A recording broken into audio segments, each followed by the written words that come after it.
భోజనం చేదురు గాని. ఎవరు బాబు? నేనెవరైతే ఏమిలేండి, భోజనం చేయండి.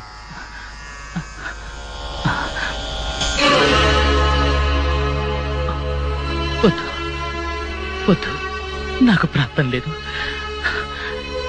నేను చేసిన పాపాలు అపచారాలు నన్ను బాధిస్తున్నాయి. నన్ను ఇలాగే బలబలమాడి చావనివ్వండి. అధైర్యపడకండి స్వామి, నా చేత్తో తినిపిస్తాను.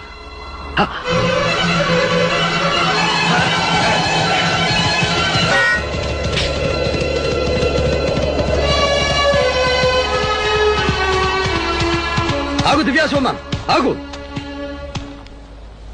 ఆయన అంధుడు, చేసిన అపరాధం తెలిసి చేసినది కాదు. అయినా శిక్ష విధించడానికి వేరు మార్గం లేదా? ఆహారం తినకుండా ఆటంకపరుస్తావా?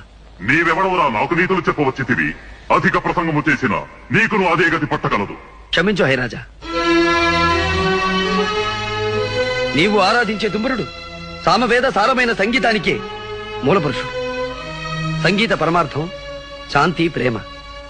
ఏమిరా అంతు తెలియని మహాసముద్రము వంటి సంగీతము గురించి ప్రసంగించుచున్నావు? నీకేమి తెలియనురా అర్భక? తమకు తెలియనిది ఏమున్నది స్వామి? సంగీతంతో అగ్ని జ్వలిస్తుంది, మేఘం వర్షిస్తుంది, చెట్లు చిగురిస్తాయి, వేయేలా సాక్షాత్తు ఆ దైవమే ప్రసన్నమవుతుంది. అటువంటి సంగీతానికి నిలయమైన ఈ పవిత్ర స్థలంలో హింసాచర్యలు